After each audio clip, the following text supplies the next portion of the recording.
My Lecturer, My Husband by Glitisius versi novel. Jangan lupa subscribe, like, dan bunyikan loncengnya ya, biar admin semangat buat ngepost episode selanjutnya. Silahkan menikmati. My Lecturer, My Husband episode 23 by Glitisius. Akhirnya hari yang paling berat untuk gue datang juga. Hari ini suami gue akan berangkat ke Amsterdam. Dia mengambil penerbangan sore, jadi pagi ini gue masih bisa menyiapkan sarapan untuk dia. Sejak bangun tidur gak ada percakapan yang berarti yang terucap dari bibir kami. Kami lebih cenderung diam, dan atmosfer apartemen berubah menjadi kelabu. Orang tua gue dan ayah mertua gue lagi dalam perjalanan, dan mereka akan bertemu kami di bandara. Setelah itu baru pulang ke sini, dan mereka akan menginap selama semalam. Sementara mama gue akan menemani gue sampai hari keberangkatan gue nanti. Perbedaan waktu sekitar 5 jam dan perjalanan udara selama belasan jam seperti menjadi bukti nyata hubungan jarak jauh yang kami akan jalani. Gue mencoba bertingkah sebiasa mungkin untuk menyiapkan kopi pagi miliknya yang kini sudah menjadi kebiasaan dan selalu gue sajikan setiap pagi. Gue udah berjanji untuk tidak menangis sebelum dia pergi. Tapi ternyata gue gak bisa menahan air mata gue sekarang. Air mata gue turun begitu aja tanpa bisa gue cegah. Ada udara, tapi gue merasa begitu sesak. Gue mencoba menyembunyikan isak tangis. Tapi sepertinya semua itu gagal. Karena gue bisa mendengar langkah suami gue. Ia membalikkan tubuh gue dan langsung memeluk gue. Rasanya begitu berat. Cuma sebulan. Ucapnya mencoba meyakinkan sambil mengelus punggung gue dengan lembut seperti kebiasaannya selama ini. Gue membalas pelukannya gak kalah erat untuk menikmati hangat tubuh dan wangi parfum yang sudah tercampur dengan tubuhnya sebelum kami berpisah. Kamu duduk aja, biar saya yang bikin sarapan, kata dia yang gue jawab dengan gelengan. Biar saya aja, tapi mas jangan jauh-jauh, kata gue masih dengan terisak yang membuat dia tersenyum. Dia pun melepas pelukannya dan menghapus air mata gue sebelum mengucup kedua kelopak mata gue. Jangan buat saya semakin berat untuk pergi. Kita udah sepakat bukan? Tanya dia yang gue jawab dengan anggukan. Gue menghirup nafas panjang, mencoba menetralisir isak tangis gue yang belum mereda, dan melanjutkan kembali kegiatan gue untuk menyiapkan sarapan. Dia menuruti ucapan gue untuk tidak berada terlalu jauh dari gue. Dalam diam, dia memperhatikan segala gerak-gerik gue. Setelah selesai memasak, dia yang menyiapkan makanan yang sudah gue buat ke meja makan. Sesekali dia menyuapi gue sayuran seperti yang selalu dia lakukan. Jangan lupa minum vitamin, minum susu, makan buah dan sayur. Dan juga periksa ke dokter ya, kata dia yang gue jawab dengan anggukan. Tolong jangan lupa kasih kabar sesibuk apapun di sana, kata gue dengan sedikit memohon. Gue tahu banget watak suami gue, apalagi kalau udah menyangkut segala tugas dan kewajiban sebagai pelajar maupun pengajar. Gue cuma takut dia lupa nggak ngabarin di saat gue di sini setengah mati menunggu kabar dari dia. Saya akan selalu usahakan menghubungi kamu, jawab dia yang membuat gue merasa sedikit lega.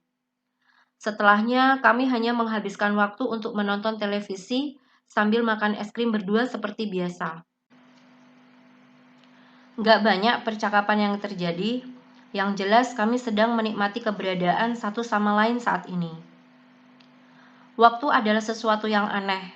Kadang ia berjalan lambat saat kita menginginkannya untuk berlari, namun ia berlari di saat kita memintanya untuk berhenti. Waktu yang kami habiskan berdua dalam diam terasa begitu cepat. Sekarang kami sudah berada di parkiran bandara, dan kedua orang tua kami sudah menunggu. Tapi di antara kami tidak ada yang mau beranjak dari dalam mobil. Mas, nanti bisa ketinggalan pesawat. Ayo, ajak gue. Dia masih diam, jadi gue memilih untuk membuka pintu mobil. Tunggu, cegah dia yang membuat gue kembali menutup pintu mobil dan memandang dia dengan penuh tanya. Dia mengambil tasnya di belakang dan mengambil 2 buah bungkusan. Yang satu bungkusan kecil dan yang satu bungkusan besar. Dia memberikan gue bungkusan kecil. "Selamat ulang tahun," ucapnya yang membuat gue terpaku. Gue bahkan gak mengingat kalau ini hari ulang tahun gue karena terlalu fokus dengan kepergian dia. "Saya buka ya, Mas?" tanya gue yang dijawab anggukan oleh dia. Gue cuman membuka kotak itu dan melihat kalung dengan bandul heartbeat di dalamnya. Dia mengambil kalung itu dan menyuruh gue berbalik dan dia memakaikan kalung itu di leher gue. "Suka?" tanya dia yang gue jawab dengan anggukan. "Kenapa bandulnya ini, Mas?" tanya gue ke dia. "Kamu gak suka?" tanya dia yang gue jawab dengan gelengan. "Saya tahu Mas itu orangnya seperti apa. Di balik setiap hal yang Mas pilih, pasti ada filosofinya," kata gue yang membuat dia menyunggingkan senyumannya. "Itu simbol untuk detak jantung, dan simbol itu akan berada di dada kamu, dekat dengan jantung kamu." "Cuman itu?" tanya gue penasaran. "There is another reason." "Apa, Mas?" "'Cause you are my heartbeat," jawab dia yang membuat gue mengulum senyum gue dengan mata yang berkaca-kaca. "Saya punya satu hadiah lagi, tapi kamu bukanya nanti malam ya," kata dia yang gue jawab dengan anggukan. Gue pun menerima hadiah yang lebih besar dan menaruhnya di jok belakang. "Makasih untuk semuanya ya, Mas," ucap gue setulus mungkin. Dia menganggukkan kepalanya sebelum menggaruk tengkuknya dengan gugup.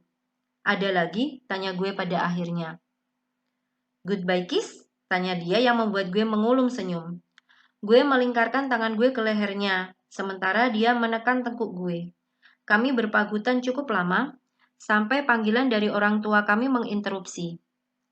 "Kalian katanya udah sampai dari tadi. Macet di mana?" sindir nyokap yang membuat kami salah tingkah. Akhirnya suami gue pergi setelah berpamitan kepada orang tua gue dan ayahnya. Dia mengecup kening gue di depan orang tua kami sebagai perpisahan yang membuat mereka mengulum senyum. Saat malam menjelang, gue membuka kado satunya lagi.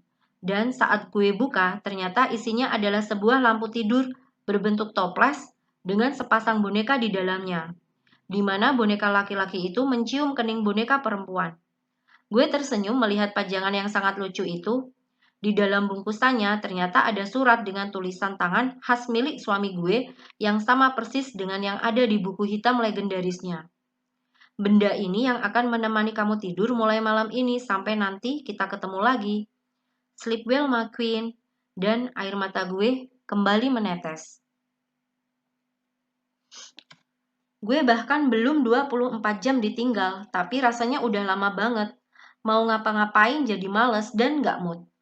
Gue selalu memantau HP untuk mengecek berita dan terus-terusan berdoa agar nggak terjadi hal yang diinginkan. Seperti pesawat jatuh misalnya.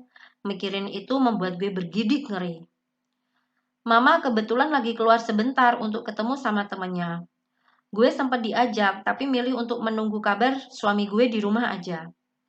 Gue akhirnya menghabiskan waktu dengan melihat-lihat isi buku hitam milik suami gue, sampai gue mendengar suara bel apartemen gue berbunyi. "Happy birthday!" Teriakan itu membuat telinga gue sedikit pengang, tapi gue tetap membuka pintu apartemen lebar-lebar untuk mengizinkan teman-teman ampas gue ini masuk. "Kalian telat, gak ada yang ngucapin sama sekali." Protes gue gak terima saat mereka sibuk mengambil tempat masing-masing di sofa dan menaruh gitu aja kue ulang tahun tanpa lilin di meja. "Salahin suami lo yang larang kita ganggu lo kemarin, dan malah nyuruh kita kesini hari ini," jawab Hanif santai. "Iya, Git. Pak Arya yang nyuruh kita ngadain late birthday surprise gitu buat lo. Kemarin kan pasti lo menye-menye deh tuh berdua sebelum ditinggal," timpal Rara. "Mungkin dia nggak mau gue terus-terusan nunggu dia kali ya, makanya dia nyuruh teman-teman gue datang. Pesan pizza dong. Kalau nggak apa kek, ditinggalin duit banyak kan pasti sama laki lo," kata Yuda yang membuat gue mendelik. Mereka emang nggak punya malu deh. "Udah pesen sana, terserah mau pilih apa, tapi jangan bangkrutin gue. Nggak kasihan apa sama gue yang mau punya 3 anak?" "Sayangnya enggak sih, Git. Dari tampang-tampang om lo itu, kayaknya dia tipe orang yang rajin menabung buat masa depan keluarga," komentar Hanif. "Dia suami gue, bukan om gue," tegur gue ke Hanif sambil mendudukkan diri di tengah-tengah dia dan Iim. "Jangan ngomongin om, gue jadi merinding," Ingat pernah nonton 50 Shades Darker di sini waktu dosen killer ada di dalam kamar sama istrinya yang kemungkinan lagi melakukan hal yang sama kayak di film. Komentar Altan yang membuat gue melemparkan kepalanya dengan remote. Galak banget sih lo. Ingat, anak lo 3. Kalau Pak Arya kuadrat ditambah lo, apa jadinya? Omel Altan sambil mengusap kepalanya yang terkena remote. Tunggu dulu. Bukunya kayaknya gue kenal tuh, kata Kelvin sambil mengambil buku hitam milik suami gue. Itu buku legend. Buka, kata Joanna semangat. Jangan, teriak gue mencoba menghentikan. Tapi teman-teman gue gak peduli. Hanif bahkan menahan tangan gue agar gak beranjak lebih jauh. Lo udah kita suruh kasih tahu kita. Isi buku ini dari zaman kapan juga. Bukannya ngasih tahu malah dikekep sendiri. Sindir Hanif. Mereka pun mulai membuka halaman pertama tentang profil suami gue. Dosen mah beda, catatan utang aja pakai biodata segala, celutuk Kelvin. Mereka dengan antusias membuka halaman-halaman berikutnya. 100 mimpi. Wah, suami lo benar-benar patut dijadikan inspirasi nih, komentar Yuda. 5 anak, teriak Iim histeris yang membuat gue hanya menggigit bibir. Getol banget pasti bikinnya sampai jadinya 3 begitu. Gue aja yang sering gak jadi segitu, komentar Kelvin yang dihadiahi geplakan dari Rara. Gue gak bisa komentar banyak saat mereka terus-terusan berkomentar tentang impian-impian suami gue. Dan di saat mereka membalik halaman berikutnya, mereka tertawa terbahak karena melihat penampilan gue saat SMA, sampai mereka menyadari sebuah keanehan. Lah, itu Pak Arya? Tanya Yuda. Semua menatap gue dengan pandangan penuh tanya. Lo dijodohin udah dari lama, Git? Tanya Joanna penasaran. Enggak, itu kebetulan gue ketemu sama dia di saat dia jadi ketua acara di sekolah gue. Kalau dijodohin pas baru masuk semester 7, jelas gue.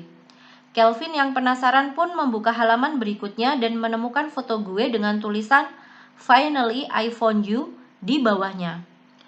Dia naksir lo udah lama, teriak Iim histeris yang gue jawab dengan anggukan. Anjir, gue speechless, kata Altan. Gila, dia selama ini ngajar kita dan bertingkah seolah-olah biasa aja sama lo, tapi dia nyimpen semua ini, kata Hanif di saat Kelvin membalikan halaman-halaman berikutnya. Pantes lo ninggal di Kara, Git, kata Rara. Ini mah yang jadi orang ketiga jadinya Pak Arya apa Kara? Tanya Iim bingung. Inggit yang jadi orang ketiganya. Aturan Pak Arya sama Kara, kata Kelvin yang lagi-lagi mengundang geplakan dari Rara dan yang membuat yang lainnya tertawa. Gak lama, line gue berbunyi dan ada video call dari suami gue yang membuat gue sumringah bukan main. Gue pun menerima panggilannya dan masuk ke dalam kamar, meninggalkan teman-teman gue yang masih sibuk dengan buku legend milik suami gue. Halo mas, sapa gue dengan antusias. Gue gak bisa menyembunyikan rasa senang gue saat ini. Saya udah sampai. Itu satu-satunya kabar yang gue sangat nantikan saat ini. Lebih dari apapun juga. Syukurlah, saya lega sekarang. Kamu baik-baik aja kan? Baik kok mas. Itu kok ribut di sana? Ada apa? Teman-teman saya yang mas suruh kasih lihat surprise party udah datang. Weh Git, pizzanya datang nih, duitnya mana? Teriak Hanif. Dasar pengganggu. Gue pun berdecak malas karena teman-teman gue yang gak tahu kondisi ini. Kamu bisa temuin teman-teman kamu dulu. Saya mau istirahat sebentar, nanti saya hubungi lagi. Selamat istirahat mas. Selamat bersenang-senang sama teman kamu. Jangan sampai kecapean ya. Sampai nanti mas, sampai nanti. Setelah teman-teman gue pulang, dengan gelisah gue kembali menunggu panggilan sambil membereskan segala kekacauan yang teman-teman gue buat. Gue udah ngewanti-wanti mereka untuk gak nyampah karena gue lagi hamil dan gak boleh terlalu capek. Tapi pada kenyataannya apartemen gue tetap berantakan. Gak lama gue mendengar notifikasi live dari akun Instagram suami gue yang baru. Dan di saat ID gue muncul, wajahnya mulai mengembangkan senyum. Kalau orang bilang LDR itu menyiksa, Gue merasakannya sekarang. 2 minggu sudah berlalu. Setiap harinya di saat pagi waktu sana dan siang waktu di sini, dia akan menghubungi gue. Tapi ini sudah menjelang malam di sini dan dia belum menghubungi gue sama sekali. Hal itu membuat gue gelisah. Mungkin suami kamu sibuk, kata mama mencoba menghibur. Gue hanya bisa menelungkupkan kepala gue di depan laptop dan berulang kali mengecek notifikasi di handphone gue dari dia. Tapi semua itu nihil. Chat gue bahkan nggak di-read oleh dia. Tapi ini nggak biasanya, Mah. Protes gue nggak terima. Kita nggak tahu apa yang terjadi di sana, jadi mending kamu berdoa agar dia baik-baik aja. Air mata gue udah menggenang, dia udah janji untuk selalu menghubungi gue. Tapi sekarang dia malah nggak ngehubungin gue sama sekali. Waktu terus berlalu sampai jam di kamar menunjukkan pukul 10:30 malam. Tapi masih belum ada kabar dari dia. Kamu tidur, udah malam. Siapa tahu besok dia nelpon lagi, kata mama membujuk. Tapi gue bersikeras untuk tetap menunggu. Di saat mama gue menasehati gue yang tetap bersikeras, akhirnya layar laptop menyala menandakan ada panggilan Skype dari suami gue yang langsung gue terima tanpa pikir panjang. Dan wajah dia kini menghiasi layar laptop gue dengan penampilan yang tidak serapi biasanya. Kamu belum tidur? Itulah pertanyaan yang dilontarkan yang membuat air mata gue tumpah. Saya nunggu kabar dari Mas, kata gue sambil terisak. Mama gue pun meninggalkan gue di dalam kamar sendiri untuk memberikan gue dan suami gue privacy. Hei, jangan nangis, kata dia yang membuat isak tangis gue semakin kencang. Kenapa sih Mas, kasih kabar aja kayaknya susah banget, kata gue dengan kesal. Handphone saya jatuh di kampus dan mati total. Saya juga kalang kabut hari ini karena nggak bisa hubungi kamu. Satu-satunya harapan saya cuma Skype ini. Dan bener aja kamu masih online. Saya akan nunggu kabar dari Mas. Iya, saya tahu. Tapi lain kali jangan nunggu selama ini. Di sana pasti udah larut banget kan? Kasihan anak kita. Saya kangen. Saya juga. Jadi tolong hapus air mata kamu buat saya, kata dia yang membuat gue menghapus air mata di wajah gue dengan kasar. Maafin saya yang udah bikin kamu nunggu ya. Besok harus beli HP baru pokoknya, nggak mau tahu. Yes, my queen. Sekarang kamu tidur, oke? Iya, Om, jawab gue yang membuat dia mengulum senyum geli. Udah lama saya nggak dengar kamu manggil saya dengan sebutan itu. Ya udah, saya panggil Om lagi aja, kata saya. Nanti anak kita nggak kenal bapaknya kalau kamu panggil saya Om. Nggak ada pengaruhnya. Sudah sana tidur, nanti kalau keterusan bisa sampai pagi. Saya tutup panggilannya sekarang ya. Setelahnya dia mengakhiri panggilannya dan langsung offline, yang membuat gue mendengus kesal. Tapi seenggaknya sekarang gue udah tahu kalau dia baik-baik aja. Hari ini gue menjalani pemeriksaan terakhir sebelum rencana keberangkatan. Hari ini juga akan ada keputusan apakah gue akan berangkat sesuai jadwal, diundur, atau bahkan gak akan berangkat sama sekali. Gue memandang dokter Tenadia dengan rasa khawatir dan was-was. Di dalam hati gue berdoa agar gue bisa berangkat sesuai dengan jadwal. Eye smell milik dokter cantik itu membuat gue sama sekali gak bisa membaca tentang hasil pemeriksaan yang dilakukannya. Dan juga petugas laboratorium, apakah hasilnya baik atau malah buruk. Mama gue yang mendampingi gue saat itu pun melihat harap-harap cemas. Gimana dok? Mohon maaf, saya rasa kita masih harus menunggu sampai 2 minggu lagi, kata dokter Tenadia yang membuat hati gue terasa mencelos. 1 bulan terakhir ini adalah 1 bulan yang paling menyiksa untuk gue, bahkan melebihi hari-hari gue menyusun skripsi. Gue merasa hampa. Dok, tolong, apa nggak bisa ada cara lain? Tanya gue dengan memohon. Air mata gue hampir tak terbendung mendengar keputusan yang dokter Tenadia buat. Penerbangan selama 14 jam akan membahayakan kondisi anak Anda. 2 janin lain mungkin akan kuat, tapi 1 janin lainnya terlalu beresiko. Jelas dokter Tenadia yang membuat air mata gue keluar.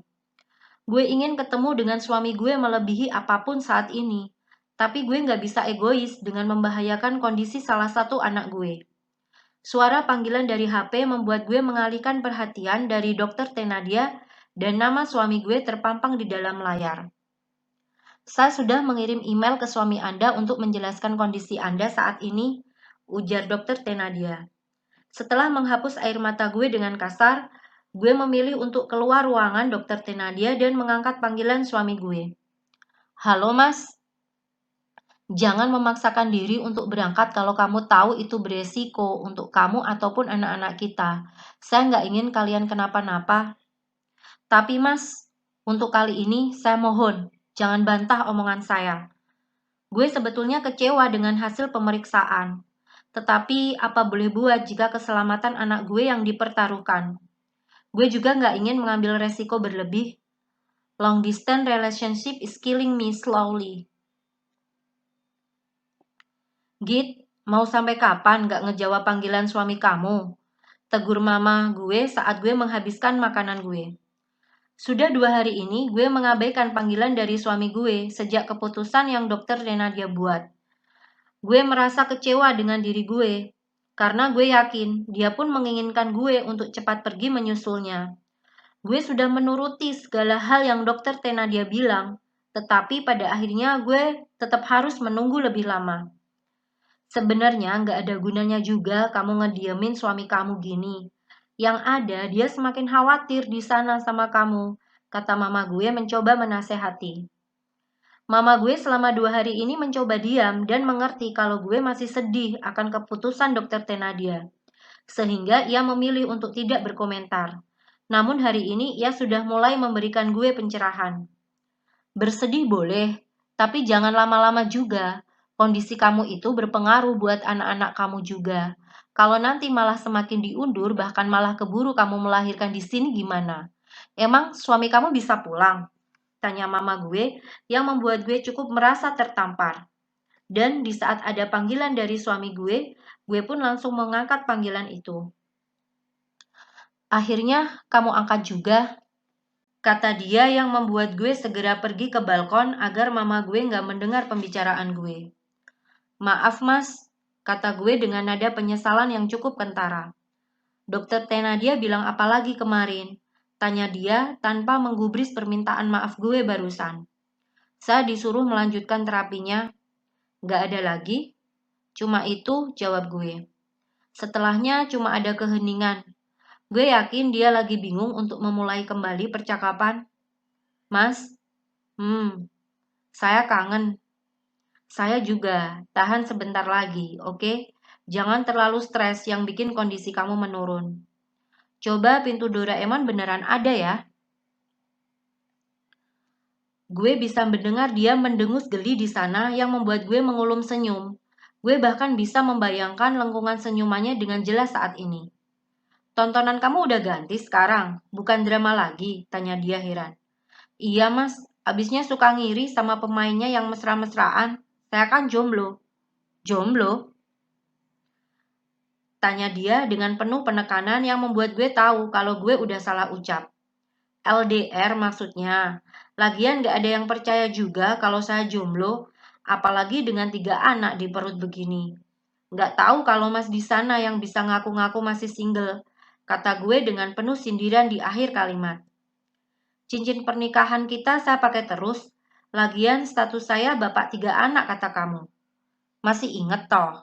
Ingatan saya cukup kuat. Syukurlah kalau gitu. Saya kangen.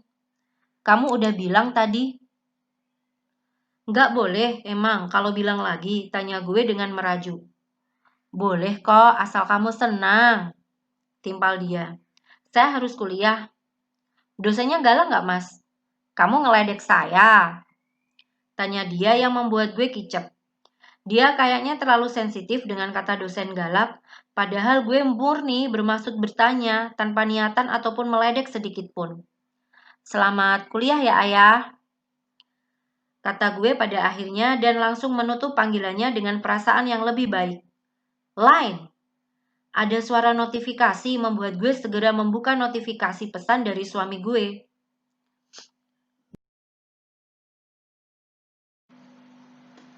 Saya berangkat dulu.